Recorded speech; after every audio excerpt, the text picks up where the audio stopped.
నాటి ఎన్టీఆర్ చేతిన్న రథం, నేను చేసిన వస్తున్న మీకోసం పాదయాత్ర, ఎన్నికల ముందు లోకేష్ చేసిన యువగళం వరకు కార్యకర్తల్లో అదే పోరాట స్ఫూర్తి.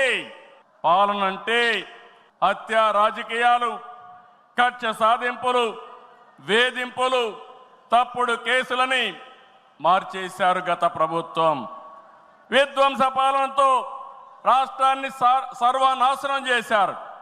దీన్ని ప్రశ్నించిన తెలుగుదేశం కార్యకర్తల్ని, నాయకుల్ని ప్రాణాలు తీశారు, వేటాడారు, వెంటాడారు, అక్రమ కేసులు పెట్టి అరెస్టులు చేశారు. కానీ ఒక్క వ్యక్తి కూడా ఎత్తిన జెండా దించకుండా పోరాటం చేసిన మిమ్మల్ని మనస్ఫూర్తిగా అభినందిస్తున్నా. ప్రశ్నించే వారి గొంతు నొక్కడానికి గ్రామస్థాయి నేతల గొంతులు కోశారు. మన పసుపు సింహం, మన చంద్రయ్య పీకగోస్తుంటే కూడా జై తెలుగుదేశం అని ప్రాణం వదిలిపెట్టాడు. అది మనందరికీ స్ఫూర్తి. ఆ స్ఫూర్తే ఈ పార్టీని నడిపిస్తుందని చెప్పి కూడా నేను మీకు తెలియజేస్తున్నా. ఇది ఒక్క ఉదాహరణ మాత్రమే. ఇలాంటి చాలా మంది కార్యకర్తలు ప్రాణ త్యాగాలు చేశారు.